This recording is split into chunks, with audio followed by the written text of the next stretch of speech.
Good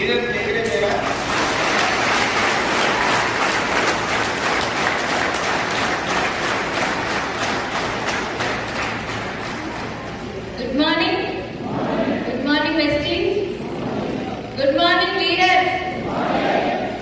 నా పేరు గాయత్రి సంతోష్. నేను ఉండేది ఇంటర్ దగ్గర మేడిపల్లి. వెస్టీస్కి రాకముందు నేను టైలరింగ్ చేసుకుంటూ ఇంట్లోనే ఉండేది. ఇట్లాంటి బిజినెస్కి ఉండేది కానీ డబ్బులు వచ్చేది కానీ మీరు నాకు అసలు ఇలాంటి విషయం తెలియని వ్యక్తి నేను. ఇంకా ఇప్పటిదాకా మాట్లాడినాక నన్ను కొంచెం ఎడ్యుకేటెడ్ పరంగా ఉంది, జాబ్ వచ్చింది, 10 మందిలో కొంచెం క్లీన్ ఎక్స్పీరియన్స్ ఉంది. కానీ నాకు అలా ఎలాంటి ఎక్స్పీరియన్స్ లేదు. అమ్మ వాళ్ళని యాదగిరి గుట్ట ఒకరికొండల ఎక్స్పీరియన్స్, ఒకరికాయ ఎక్స్పీరియన్స్, బొమ్మస్వామి నటించిన ఎక్స్పీరియన్స్ ఉంది. జనాలతో ఎంట్రాక్ట్ అంటే అది ఒకటి ఉంది. అక్కడి నుంచి వచ్చిన తర్వాత ఇక్కడికి వచ్చినాక చిన్న ఇల్లు మాది 500 రెంట్ కట్టలేక నేను మా ఇంట్లోనే మాటపడిచి పెళ్ళికే మా సొంత ఇల్లు మేము అమ్మినాం.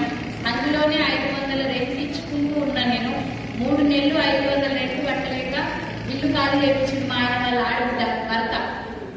ఆ సిచ్యువేషన్ నుంచి వేరే దగ్గర రెంట్కున్న చిన్న 3000 రూపాయల రెంట్ తీసుకుని అందులోనే టైలరింగ్ చేసుకుంటూ నేను మా సారు వేరే వాళ్ళ దగ్గర డ్రైవింగ్ చేసుకుంటూ ఉన్నాము. ఇంకా ఏదన్నా వస్తే చేద్దాం, ఇంకేదన్నా వస్తే చేద్దామని టైలరింగ్ చేస్తూ కూడా వేరే ఇంట్లో వరకు కూడా పోయినా. నేను జెండు మా కంపెనీ పడ్డది. అందులో 3500 ఇస్తారంటే పోయినా.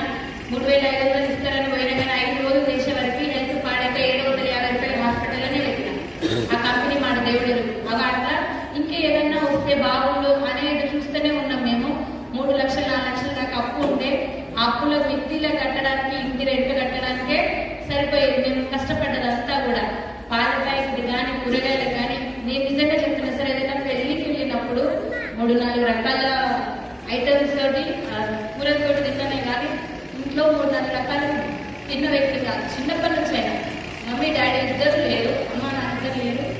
నాన్నమ్మ తాతయ్య మమ్మల్ని గురించి పెద్ద చేసిండు. కొంత దూరం వాళ్ళు కూడా చనిపోవడంతో కొంచెం తక్కువ కట్టడంతో ఇప్పుడు మా ఆయన సంతోష్ గారు మ్యారేజ్ చేసుకున్నారు. అట్లా కొంచెం తక్కువ స్థాయిలో ఉన్నా కదా అని చెప్పి పెద్ద పెద్ద పెళ్లిళ్ళకి వెళ్ళటం కూడా బంద్ చేసి నేను అన్ని నగలు కానీ శారీస్ కానీ అంతా నేను చేయలేను అని చెప్పేసి అట్లా ఉన్న నాకు టైలరింగ్ని కష్టపడి 1000 రూపాయలు ఇస్తే టైలరింగ్ నేర్పిస్తాము అని ఊర్లో ఒక మేడం పాంప్లెట్ పెట్టి నేర్పించి వాళ్ళు 1000 రూపాయలు శాలరీ ఇస్తా వర్కర్ అవసరం ఉండి పెడితే బోటిక్లో పోయి 1000 రూపాయలు ఇస్తే పొద్దున్న 9 గంటల నుంచి నైట్ 9 గంటల వరకు ఆ షాప్లో నేను బ్లౌజులు వాళ్ళకి కుట్టి ఇచ్చి హెమ్మింగ్లు అవన్నీ చేసిస్తే నాకు 1000 రూపాయలు ఇచ్చేది.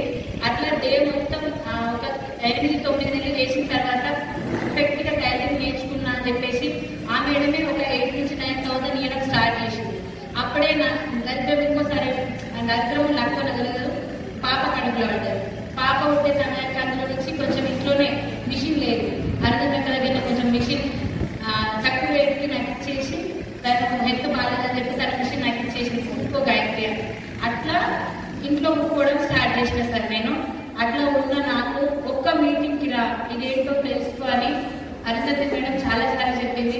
ఉన్న అప్పులతోని అంత ప్రాబ్లమ్స్ తోటి తెల్లారేస్తే కట్టేవే ఉన్నాయి అని చెప్పేసి ఉన్న నాకు ఈ మీటింగ్ అనేవారు కదా. నాకు ఏమనిపించిందంటే డబ్బులు ఏమన్నా కట్టాలేమో, లేకపోతే ఏమన్నా అయితే నాకు ఎంత ఎవరు సపోర్ట్ లేదు కదా అన్న ఒక నెగిటివ్ తోటి సార్ వాళ్ళు చెప్పినా మేడం వాళ్ళు చెప్పినా వినటానికి కూడా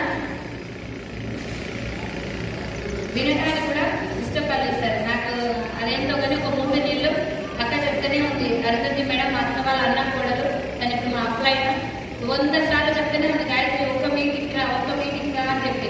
తను గోల్డ్ డ్రాప్ వాడమంటే గోల్డ్ డ్రాప్ వాడినా, పల్లెల్లో ఏ పాటలు వాడినాయి కానీ వెస్ట్రీ కాయలు చెప్పినా, వెస్ట్రీ ప్రొడక్ట్ గురించి చెప్పినా అవి రేట్ ఎక్కువ అక్క నేను పెట్టలేను.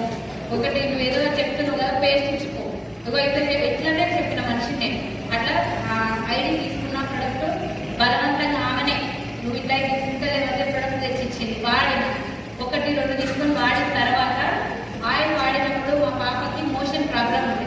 3 నెలలకి 6 నెలలకి హాస్పిటల్ తీసుకుపోయిన టైంలోనే టానిక్ అలవాటు చేసింది కదా, మోషన్ ఫ్రీ లేదు కదమ్మా అని చెప్పి. అట్లా ఆయిల్ వాడగానే మంచి రిజల్ట్ అనిపించింది. అది బిజినెస్ అయితే దేవుడు కానీ నేను ప్రొడక్ట్ అయితే ఆయిల్ ఒకటైతే చచ్చిపోయేదాకా వాడుకుంటాను. రావద్దక్క అని చెప్పిన.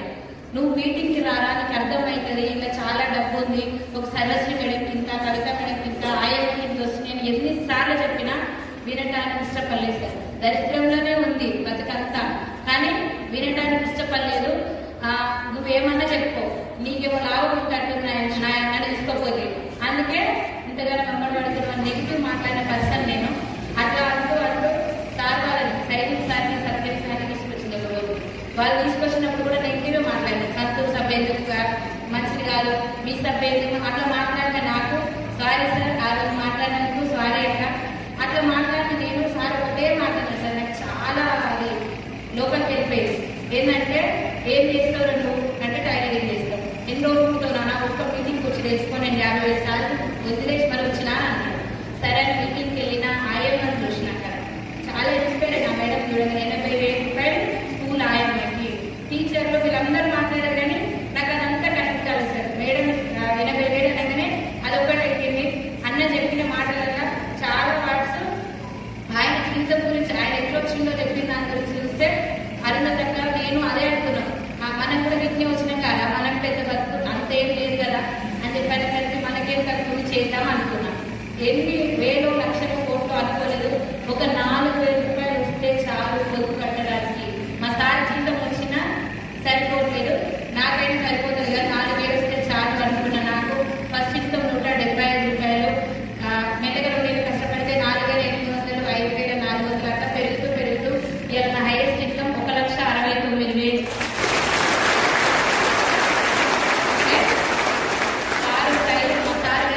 డ్రైవర్ అని చెప్పిన కదా, 13 లక్షల కార్ తీసుకున్న మారుతి ఫ్రాన్స్ కారు. అట్లే మా సార్ని బయట దేశం థాయిలాండ్ కూడా పంపించిన సార్. ఈ కంపెనీ త్రూ మీ అందరికి కూడా లైఫ్ చేంజింగ్ అంటే 5,000 రూపాయలు సంపాదించినోడు 20,000 సంపాదిస్తే లైఫ్ చేంజ్ అవ్వదు సార్. 5,000 సంపాదించలేదు నాలాంటి ఒక నార్మల్ హౌస్ వైఫ్ నేను 1,00,000 రూపాయల పైన ఇన్కమ్ తీసుకుంటున్నా అంటే లైఫ్ చేంజ్ అయిందా లేదా?